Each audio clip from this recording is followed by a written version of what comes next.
The richest person in history.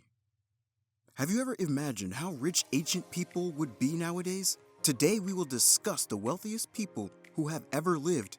And even though most of them have passed away centuries ago, we can still see the extravagant lifestyles they were leading even by today's standards. If your guess is anywhere below $100 trillion, you're in for a surprise. William the Conqueror.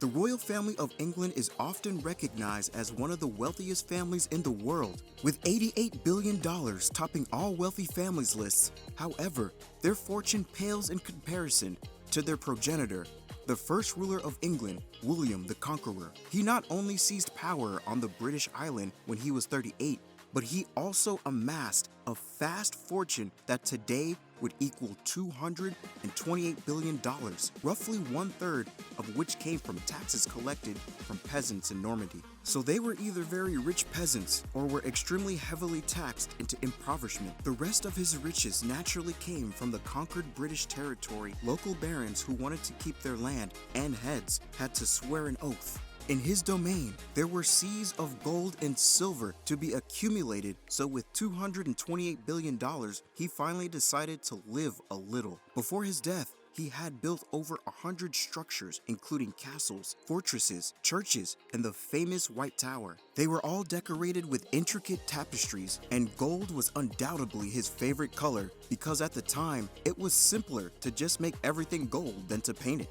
Usman Ali Khan. Being the wealthiest Indian to have ever lived should say a lot considering that people now in Asia live in 27-story homes yet still fall well short of Usman Ali Khan, the last king of Hyderabad. Ali Khan was head of the princely state from 1911 until India annexed the country in 1948. When your ruler is known as the wealthiest man on earth, despite sharing one era with J.P. Morgan, Rockefeller, Rothschild, and other well-known tycoons, it's really a miracle the country remained independent for that long, especially when it had the only running diamond mine in the world, at the time being in charge of a mint of a country that was the sole supplier of the global diamond trade. Accumulating $230 billion is the bare minimum one could achieve.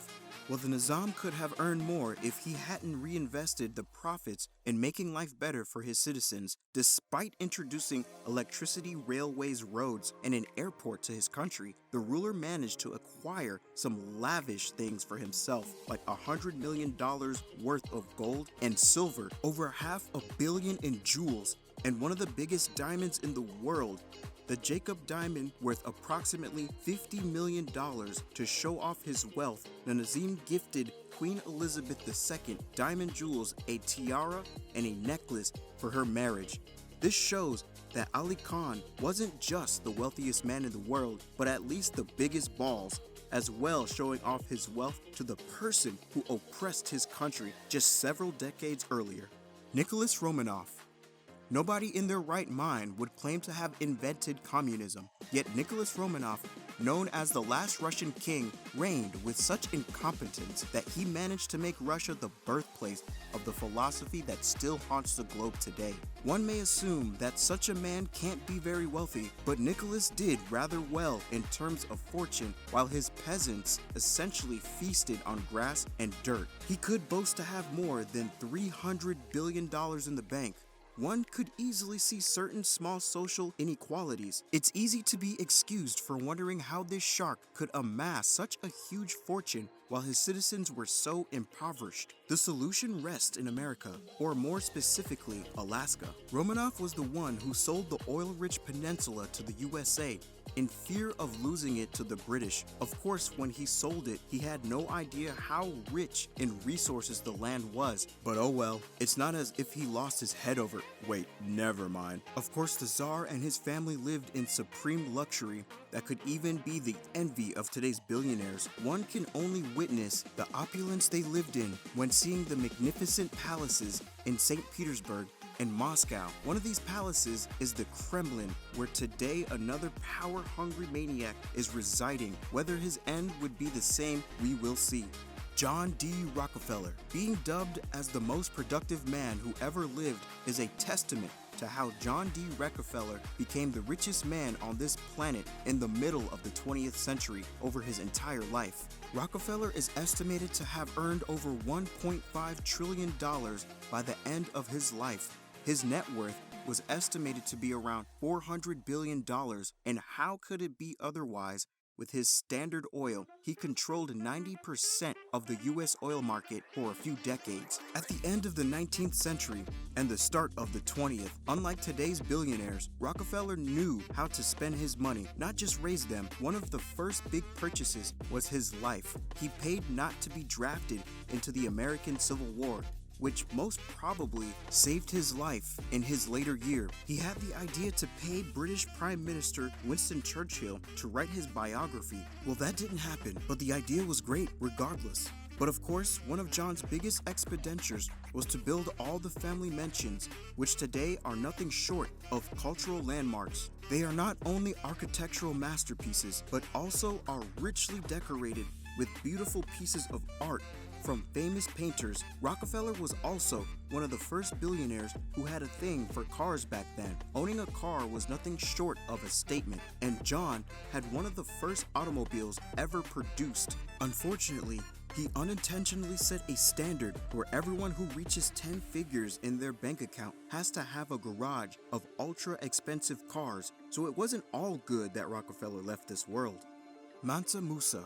Being rich from Mali today sounds like the beginning of a very inappropriate joke, but back in the 14th century, the standards were a bit different. Back then, the resource-rich Mali hadn't been decimated by colonialism, and its Emperor Musa the First was considered the wealthiest man on the planet with an estimated net worth of $415 billion. Adjusted to today's money, of course. When Mansa Musa came to power in 1312, Europe was one of the worst places to live. Famine, constant wars, and various plagues ravaged the land. The Black Death was on its way and soon would decimate the entire continent. That gave the opportunity for some African kingdom to rise and flourish, and Mali was on top of the list. Once in power, Musa conquered the city of Timbuktu, which was the most important trade city in Africa at the moment. Comparable to Constantinople, these conquests came with some lucrative perks, quickly making Musa the wealthiest man on earth in 1324. He showed off his enormous wealth by traveling to Mecca with a caravan stretching as far as the eye could see. Not the one knowing how to travel on a budget, Musa was carrying tons of gold with several thousand camels and horses, had tens of thousands of people as entourage, and built mosques everywhere he stopped, just so he could pray to Allah properly, I guess. He had some reason to be personally thankful to his God. Wherever Musa went, he left the economy in ruins due to his frivolous spending, which drove high inflation so fast that local economies couldn't keep up and simply collapsed. That's how you conquer a country in style. You make the locals so rich that the economy no longer can support them. The US can take a page out of Musa's book. King Solomon.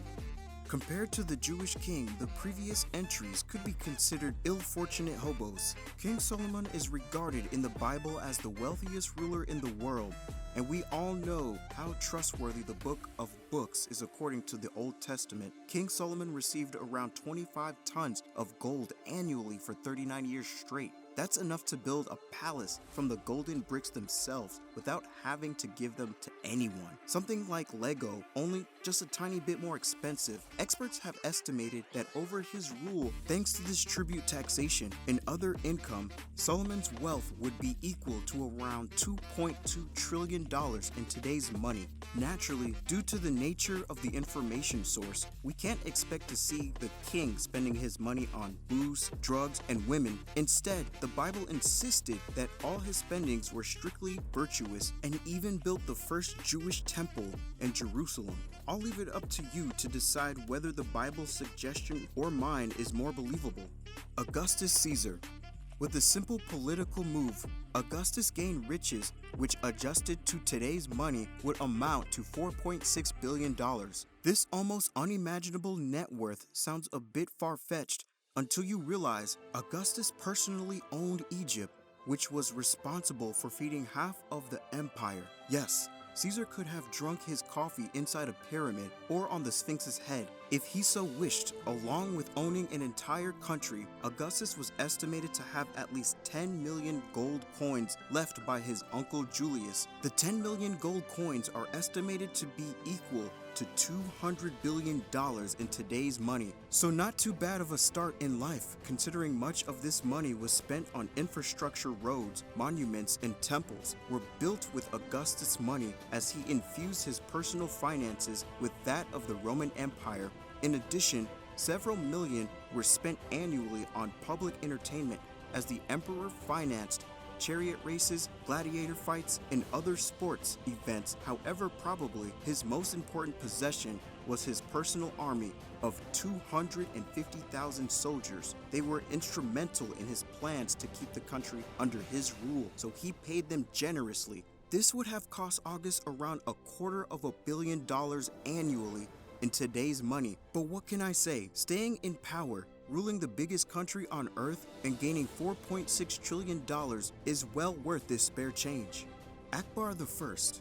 If you ask someone what the Mughals' empire is, they would probably think it's some new kind of virus that would force another lockdown on the entire world.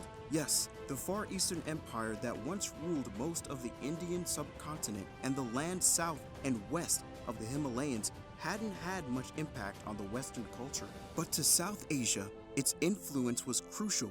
Its importance is mainly due to Akbar the First, who at one time is said to have ruled over 25 of the world's GDP. Of course, this makes his immense wealth of $21 trillion a bit less impressive, but still anyone can appreciate what an inconceivable amount of money that is. If I had $21 trillion, I'd surely live a secluded and humble life. Akbar, however, had a different idea. He lived a lavish and luxurious lifestyle. Even by today's standards, Akbar built himself 3 astounding palaces in Delhi, Agra, and Fatehpur, and decorated them lavishly with so much gold that Donald Trump would get an aneurysm just looking at it. The interior was also decorated with silk marble and a lot of artwork.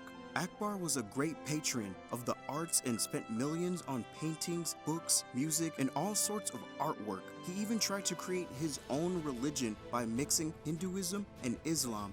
While you may think this was a move inspired by his ego, it was actually a political maneuver trying to solidify a nation that was violently divided by religion. Unfortunately for the region, he failed, and India would pay dearly for generations to come.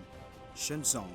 Being the Chinese emperor during one of the most abundant periods in the country's history surely has its perks.